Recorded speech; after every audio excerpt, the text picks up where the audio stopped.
Thank you for joining me on the Way Up podcast with your host, Geoff Knoll. On this episode, I had the pleasure of interviewing Amber Mosley. Amber graduated from Missouri University of Science and Technology with a chemical engineering degree. Since then, she's spent the bulk of her career in the ethanol field as a process engineer. She's recently made a career change to procurement and endeavors to climb the corporate ladder. In her spare time, she started a small company called the Amber Jo Boutique. She prepares her property as a homesteader and a micro farmer. The Way Up podcast is sponsored by me. I'm a real estate broker in the state of Missouri, and I believe sharing this journey with you is worth my investment. Hey, I am here with my aunt. This is Amber Mosley, and Hi. she is pretty well a badass at maybe everything. But I asked her to come on the show and talk about what has got her to this level of success in her business. So I'm going to let her just kind of talk about not only herself, but what she does that kind of gives her a competitive edge. Yeah, absolutely. So, I'm on the up and up. And so I think a lot of people maybe wouldn't consider me to be successful quite yet. When I think success, I think like, my brother-in-law, your father-in-law, Matt, like multiple businesses, thriving, a lot of assets, but I'm well queued up to be there eventually. And so, like where I feel like I'm successful, I'm only 5 years into my career. I'm $40,000 up from my initial starting pay, and I've more than doubled my corporate match for my 401k. And so, if I keep progressing at the rate I have been, then, someday I can be a Matt Sutcliffe of the world. I think my biggest success driver is being very in tune with myself and not being scared to talk to myself, not in like a Gollum creepy kind of way, but definitely in like just being very in tune with what my goals are and how to make situations work for me. So always taking that self check-in. I just want to interject a thought real quick. Yeah. You said that you're not there, which it's fine. You have an image of where you want to be. That's awesome that you have a goal to progress. That being said, just reflect on how far you've come, because that's fantastic. Success is a journey and there's no end to it. So just because you have an end goal of something that you want to hit doesn't mean that you're not successful. You are killing it in the arena that you're in. You're doing awesome. I've seen you grow from when you were in high school to now. You're killing it. You're awesome. Yeah. So I definitely didn't think high school that I would be here. And honestly, I've always known I wanted better for myself. I've always known that a kind of lifestyle I wanted to have. And so it is kind of interesting how I've gotten there is not the path that I would have chosen for myself. And it's kind of interesting to see how life has played out. Honestly, Ron Weasley from Harry Potter says it the best. In the last Deathly Hallows, they're all planning on breaking into Hogwarts. And then Harry's like, we need a plan. And Ron says, we plan, we get there, and all hell breaks loose. And honestly, that's kind of how life is. So I think it's really important to be flexible, because this is not how I saw myself getting to where I'm at, but I'm extremely happy with where I'm at. And I think if I continue to have those self-talks and self-check-ins, that, I'll keep pivoting and making moves that'll get me to where I want to be. So what kind of things in your positive self-talk, what are things that you tell yourself that lets you know, hey, I'm qualified to be here. I deserve my place where I'm at. I deserve to be here. Because you're a young woman. How old are you? 26, 27, 29. Okay. You're 29 years old. You're 29. And you're in, we're not going to talk about where you work, but you are in some awesome position. You're doing big things with your life. What do you tell yourself that makes you feel, hey, I'm qualified to be here. I belong here? I like working out, and I know you like working out too. And so I have this fitness instructor. She loves saying, if you can do this perfectly, you're not growing. And she's always pushing to increase your weight, increase your reps, because it's in that moment where you're shaking, your muscles are shaking, and you're not sure if you can do something. That's when you're growing. But that's also kind of the moment when that negative self-talk comes into play. You can't do this, I can't run another step, I can't lift this weight, there's no way I can do this. And so I think step one is recognizing that you're talking to yourself that way. We're always talking to ourselves without realizing it. And so the big thing is stepping out of your head first. And then something that gets me through those moments is I like to reflect on the past and look to the future. So a good example of this is like being an engineer. 90% of the time people learn that first thing they say is, oh, so you're smart. I don't feel smart. I'll be like the first person to tell you I feel dumb all the time. And I definitely didn't feel smart in school. I can't tell you how many tests were like the class average was 40% on a test. Like as a whole, we all failed. And so it was super easy in that moment where I'm growing to say, I can't do this. This is really hard. But I mean, I come from humble beginnings, and I knew I didn't want the rest of my life to be that way. And especially towards the end of school, I already had a job lined up. I already knew like if I could just graduate, my life would be so much better. And so I was, reflecting on my past and looking to my future. And that kind of helped drive me to work harder, push harder. And I graduated. And that's not something that everybody in those classes can say. And, that even works with my business. We talked about earlier that I had people all the time last year. Oh, you're so successful. I see you putting yourself out there. You're doing so great. But really, I was finding all the different ways I could fail. But in that growth phase where I'm feeling I'm struggling and I know I'm struggling, I can still push myself because I did end up finding the one way I can succeed. And so like looking to the future in this year, I'm really going to grow on what I did right last year. And so I feel pretty confident by the end of this year, I'll turn it around and be in the green and start a success. I think the big thing is to not talk to yourself negatively. Recognize where you've come from and where you're going and how this awkward moment is really working for you. Yeah. You've got to be aware enough that once you start to notice that you're going down the path of I'm doubting myself, because everybody does it. I do it. And as long as you can catch it quick and course correct, okay, Yep. hey, I can do this. Other people can do this. And just because I want to quit, that's a sign that I'm doing something. I'm growing. I'm pissing people off. Something's going right. This is fantastic. So Yeah. that's freaking awesome. Yeah, exactly. You just got to really focus on what you want. Like when I first graduated, I was working for this company, and I remember when we first started, they kind of babied engineers early on.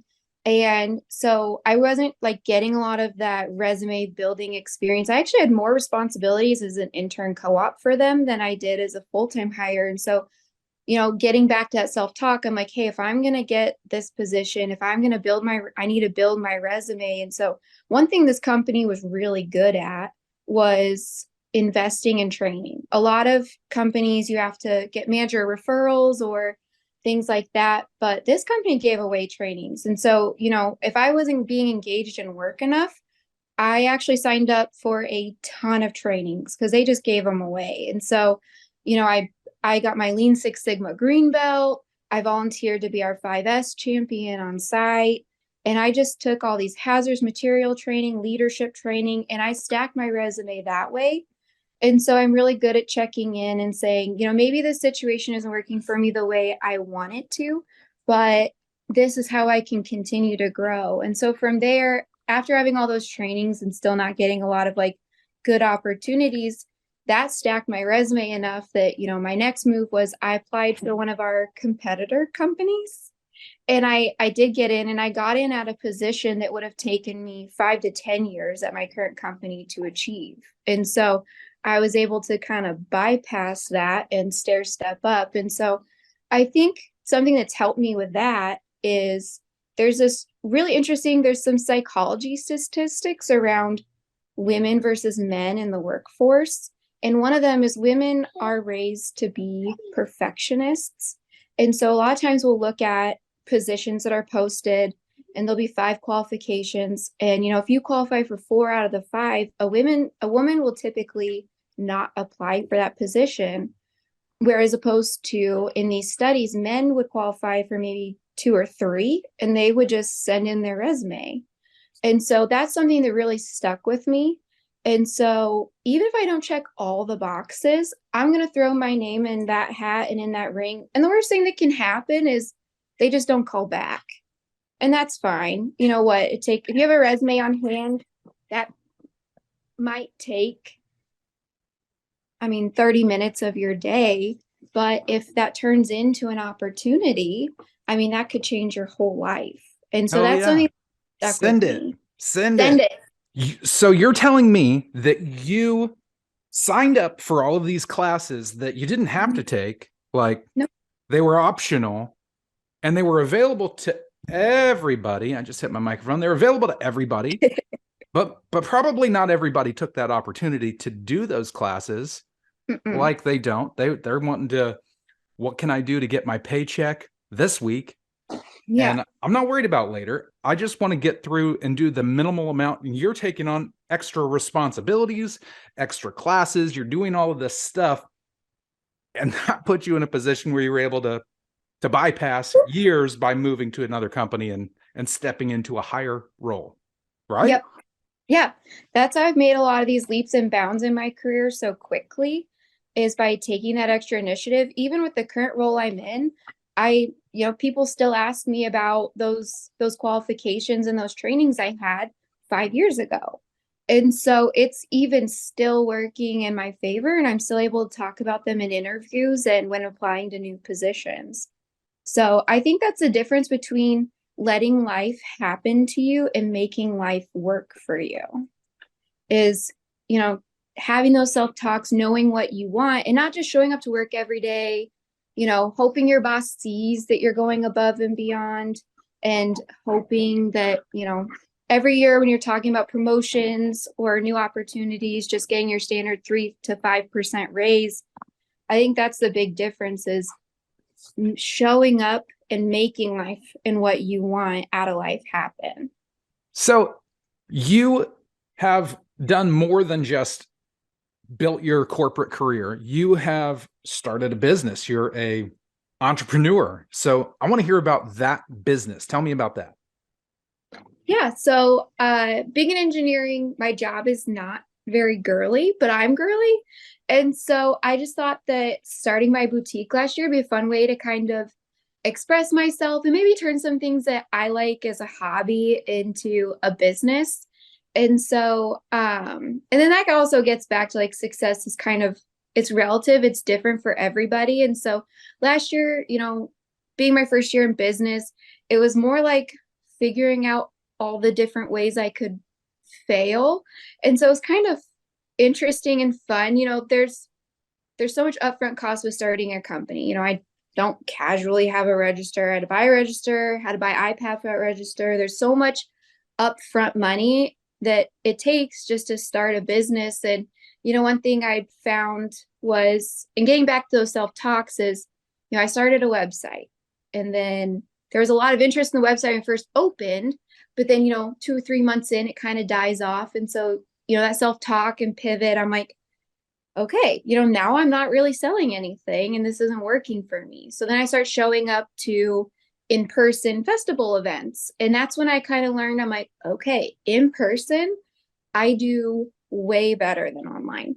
And then from there, that kind of grew to me pivoting again. I'm like, how can I constantly be in person? And that's when I learned about painted tree boutiques. And it's kind of like mercantile. You have like a small storefront and they run everything. And so that kind of shifted to me.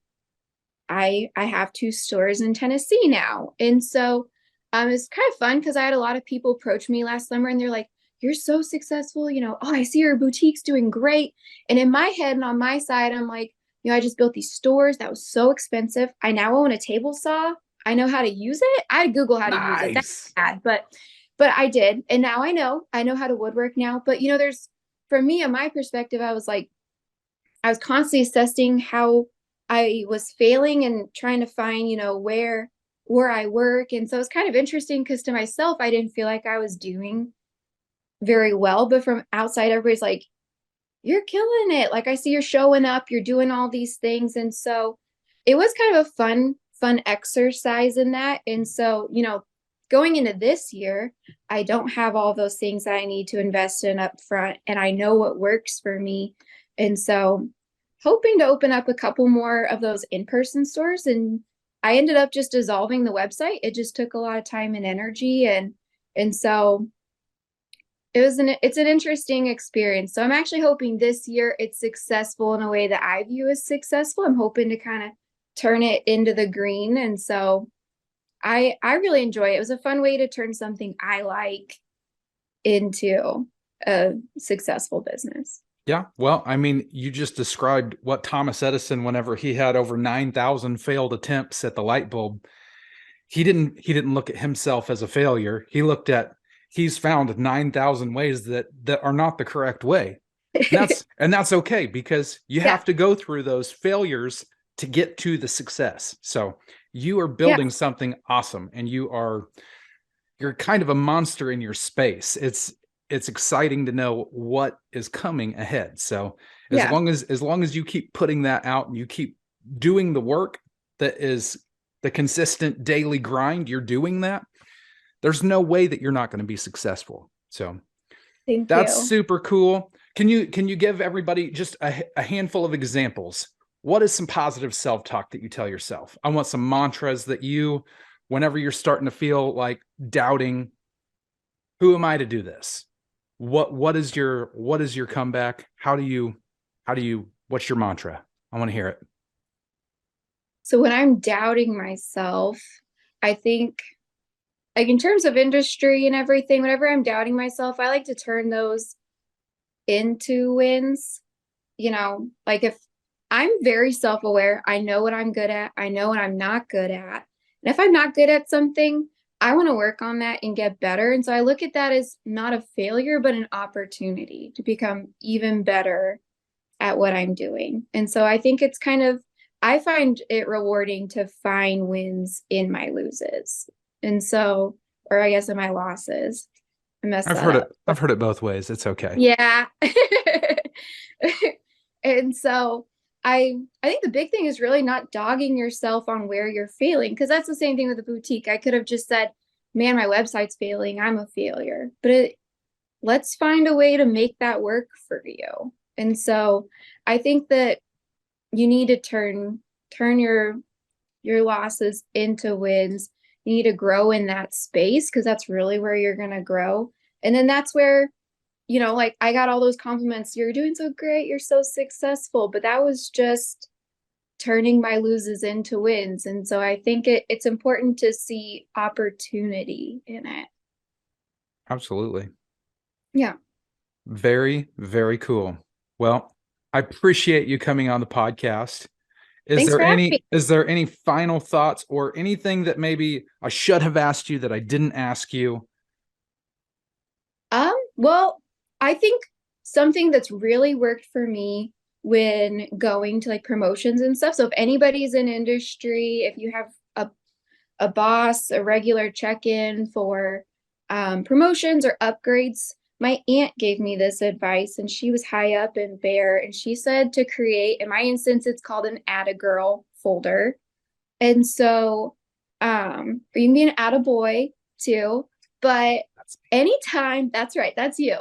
Anytime your boss says thank you, or you're doing great, or anytime you volunteer for something that's outside of your role, boom, put it in your folder, because promotion season comes around once a year. And sometimes I find myself, when you're inputting all your promotions or all the great things you've done for the year, sometimes I'll sit there and be like, what did I even do this year? Like it just kind of blends together. And so I like my Add a Girl folder because then I can actually look back and say, oh yeah, I did this project, or I saved the company X amount of money. And so it's a really easy way to have a full package and come forward and say, like, this is where I'm creating value for me. You need to reward me accordingly. And so that's a really fun tool to have in your toolbox when you're looking for new opportunities. So that's something I keep in my toolbox, and I love it, and it's worked for me every year. So definitely consider a Add a Girl, Add a Boy folder. That's fantastic. Well, yeah, I appreciate you. Thank you so much. And thank you. Just so everybody knows, you're the first woman on the podcast. So I'm not a sexist person or anything. I think we can all be successful. So yeah, that is fantastic. Thanks for coming on. I appreciate you. Thank you for having me. Bye, everybody. See ya.